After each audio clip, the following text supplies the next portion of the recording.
процес. Изгрева ще се случи след около 15 на минути и се намираме в град Банско.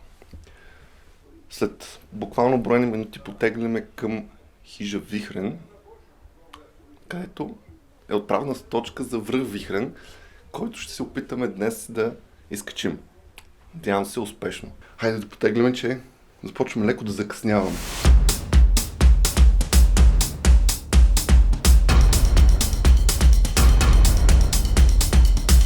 Пристигнахме на хижата и след малко в 7 часа ще се отправим ето тук нагоре. Изглежда много плашещо.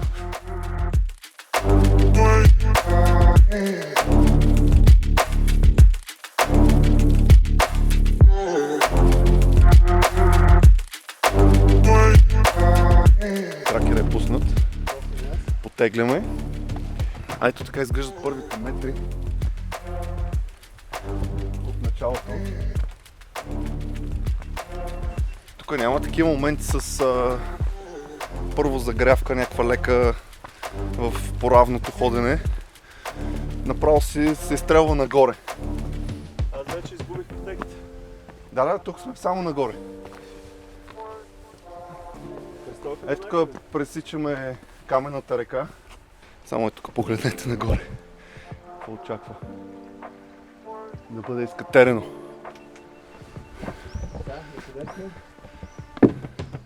Ами то май трябваше да минем отстрани. Ама там виж къде се катерат елния горе.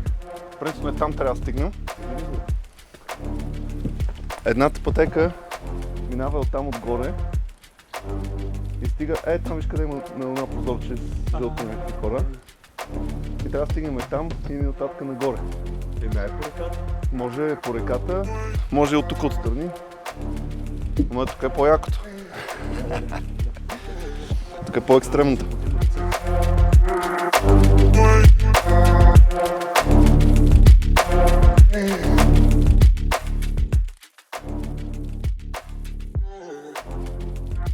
След точно 8 минути хижата остава много бързо в ниското, катери се много бързо нагоре, особено по каменната река, така наречена.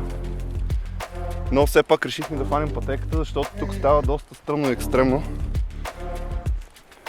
И честно казвам, не ми се рискува някакви камъни да паднат върху нас.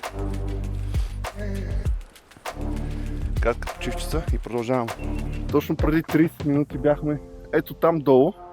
В момента се намираме на доста сериозна височина, с сериозно катерене и човек се поти много сериозно, обилно. Особено такива като мене. Тук е поредната каменна река. Нас другата беше там долу, срещу хижата точно. Тази тук е някаква друга. Чакваме малко по-горе да е малко по-лесно. Евентуално.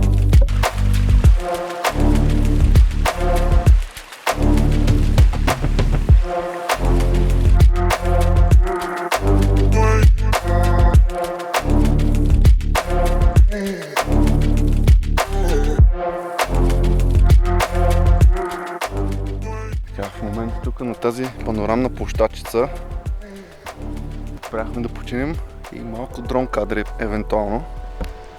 Може би ще се получат тук яки неща.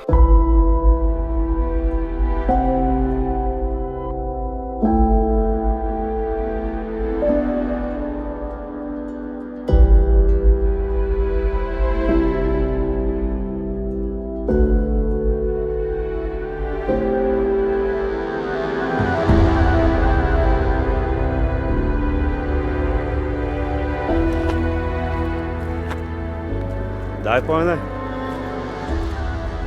Не се отказвай, момче. Как се отказвам, ние първо почваме. Тук беше само загрявката. Най-якото предстои.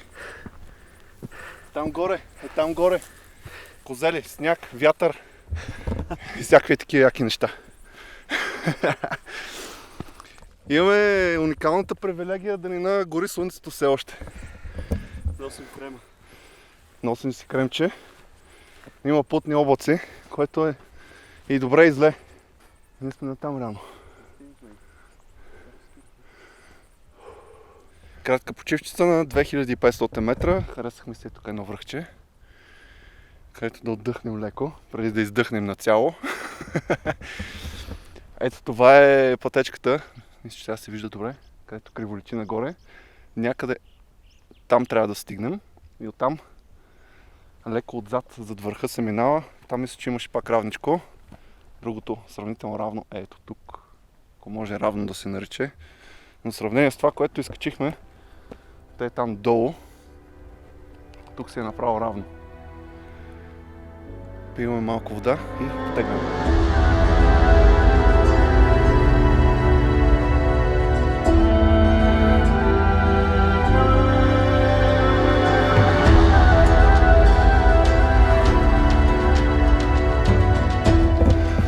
Ето така изглежда това, което ни очаква още.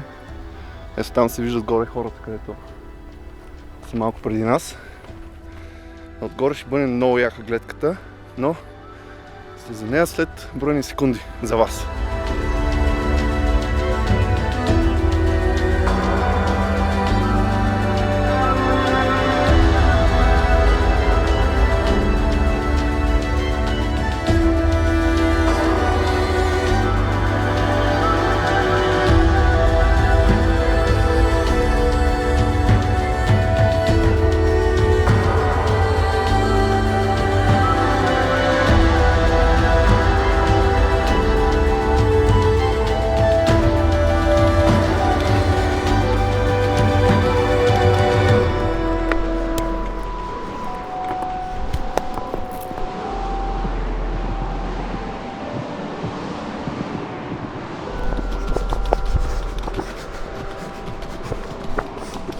Няколко метра преди самото хребече тук, за което споменах по-рано, по което ще ходим.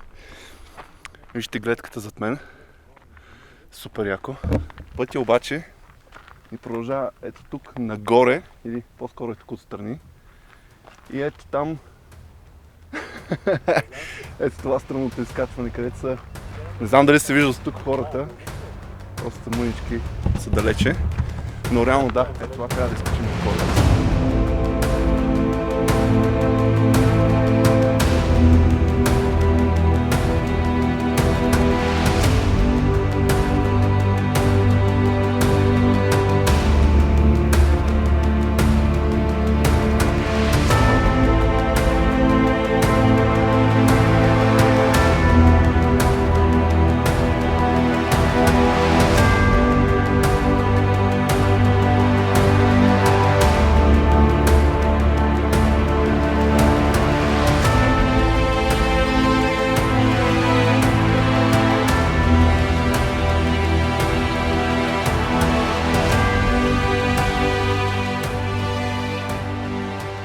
Някъде по средата на това зверско изкачване.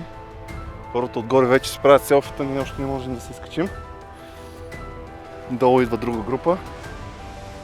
Така. Тук има някаква пътечка. Добре. Вече сме почти в облаците, защото има мъгла. Стана доста по-хладно. И си доста натварващо това нещо. Направо да изцежда на макс. Хубаво, че от време на време сме се взели някакви подкрепящи материали. Бананчета, вафлички. И от време на време си цъкаме по една-две. И идва пауър на следващото изкачване.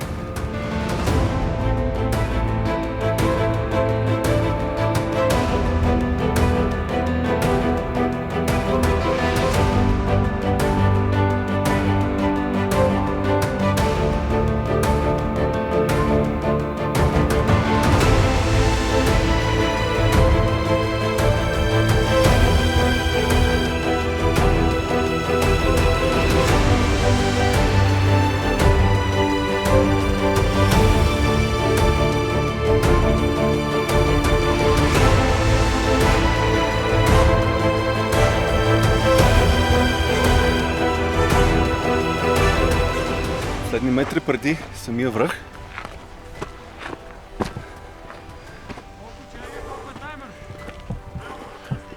И ето го и него.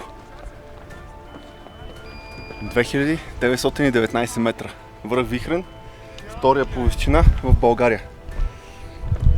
Реално, това тук е върха, но това е място с метеорологична станция. Тук се измерва времето. Преди имаше лайв камера, но нещо се е случило с нея.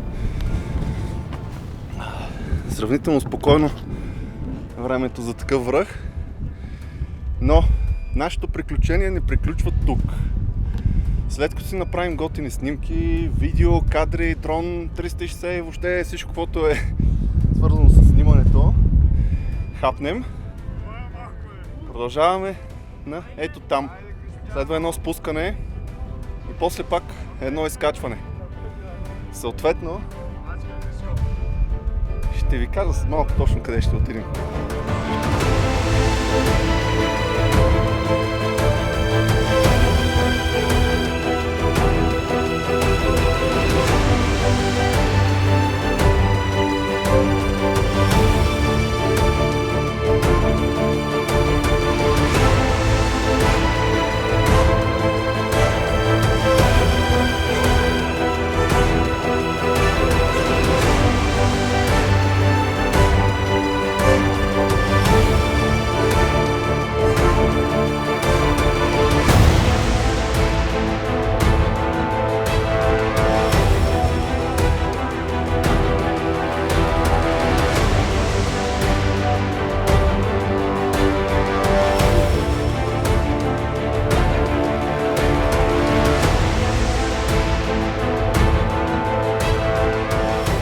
Нас стана някаква лудница, десетки хора пристигнаха. Ние си направихме кадри, полюбувахме се на яките гледки и сега се отправяме там. Това е кончето, не? Ами не точно, но там трябва да отидем като начало и оттам фащаме наляво. Най-накрая маршрута за кончето се откри от мъглата и сигурно виждате цигзак. Тук обаче Там наляво. ни предстои едно много интересно спускане. Знам, че е интересно, защото съм го правил и предишен път, и друг път. Има едни въжета, едни щуроти, едно стръмно, едно яко, но за това след малко ще направя още едно включване по време на слизането, за да ви покажа колко е екстремно и яко. Кофтито е, че трябва да слезем долу в ниското и отдолу в ниското трябва да изкачим пак цялото е това нещо. И така, тегляме. Хайде! Ето тук долу трябва да слезем, където са веригите. И там продължаваме. Той е пак едно от тези места, където не мога да покажа точно с камерата колко е стръмно, но е действително доста стръмно.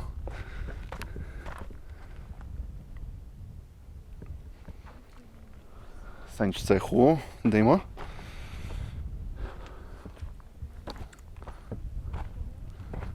Да, реално трябва да слезем ето там долу на тази полянка и оттам пак започваме нагоре. Има една малка панорамна площадка някъде по средата, на която ще спрем пак да направим включване по-късно.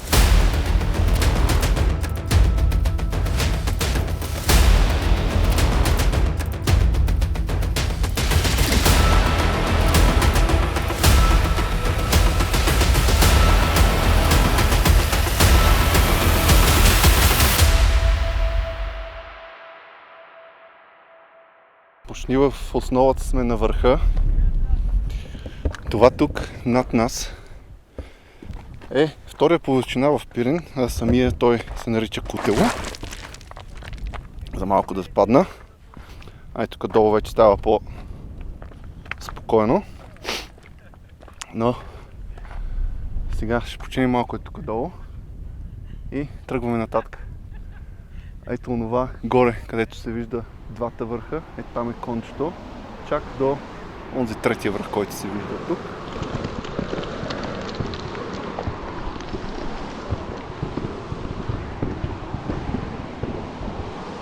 Казваме за промяна на времето. Това изглежда по този начин. Докато пече слънце и всичко е точно като е тук от другия край.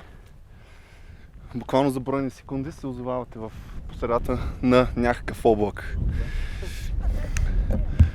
Най-якото е, че слезнахме от там и колкото повече се отдалечаваме, изглежда толкова по-масивно и голямо.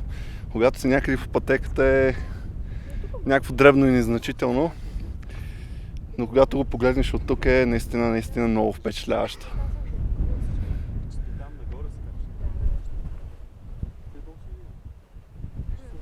Така, достигнахме до базов лагер, до средата на изкачването. Тук реално може да поемете по тая пътека и се озовавате на края на кончето, откъдето може да се върнете обратно до ето тази позиция тук отгоре. Поемаме насам и ще направим включване пак отгоре.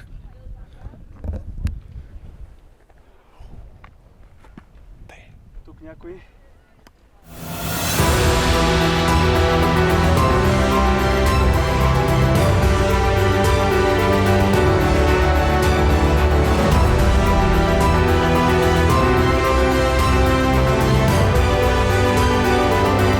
Намираме се навръх Кутело, който е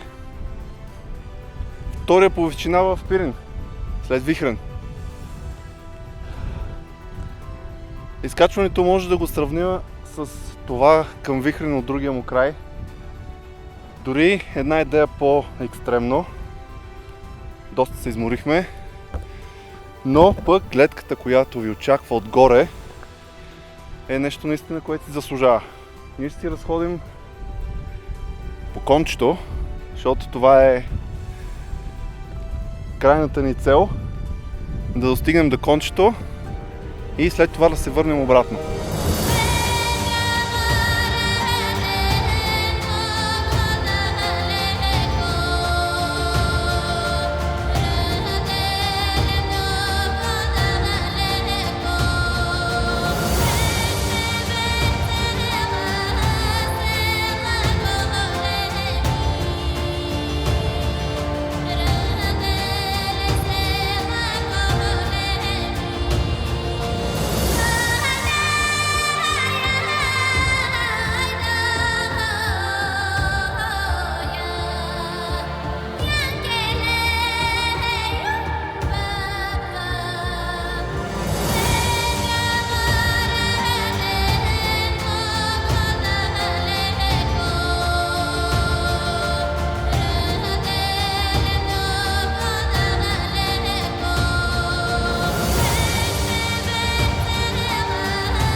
Там пътеката ви се струваше тясна.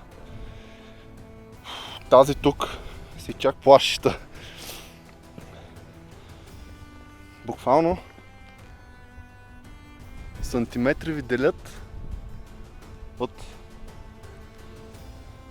брутална пропаст от дясно и брутална пропаст от ляво. Това не знам дали ще може да се... Чакай да видя само на камерата как ще... И да се фана, че тук е...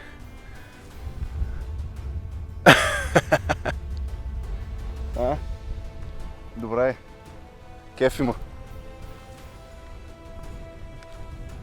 Така малко тук по ръбчето. Екстра.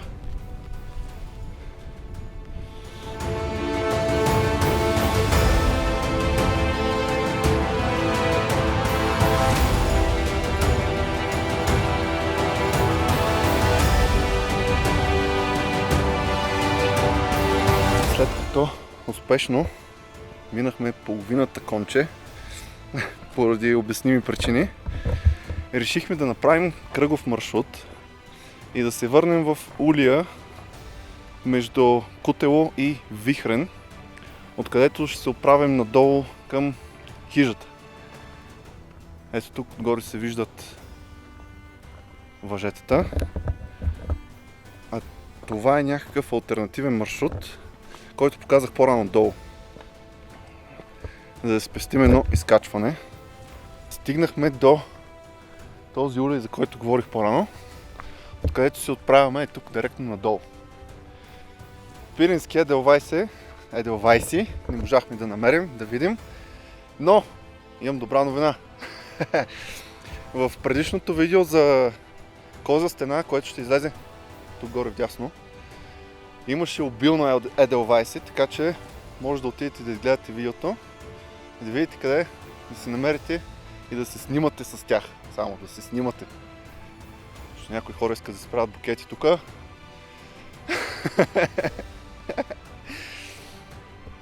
Стигнахме до местност, наречена Казаните. За нея има табели още в началото на прехода. И реално това е едно от местата, по които може да се качите до върха. И изглежда по този уникално як начин. Тук все още има сняг, който се е запазил.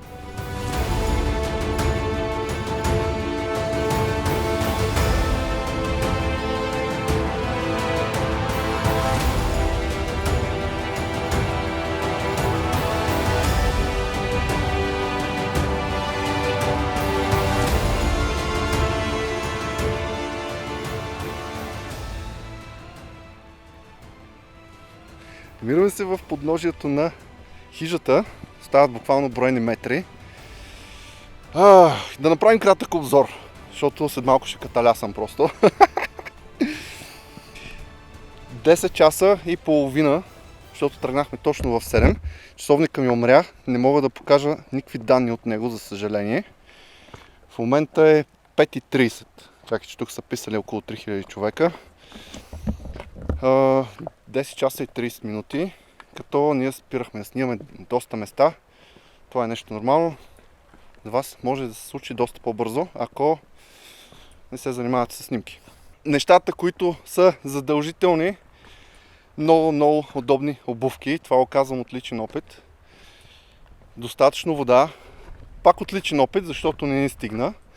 И достатъчно храна, пак от личен опит, защото някъде по средата на слизане вече прегладняхме жестоко и може би не бяхме взели достатъчно. Това са трите неща основни. Ако днешният епизод на Опознай България ви е харесал, един палец нагоре, едно абониране, едно споделяне с приятели за този як преход. Разгледайте и другите видеа, които ще ви излязат сега някъде по екрана, ляво отдясно. Аз с вас ще се видим в следващото видео.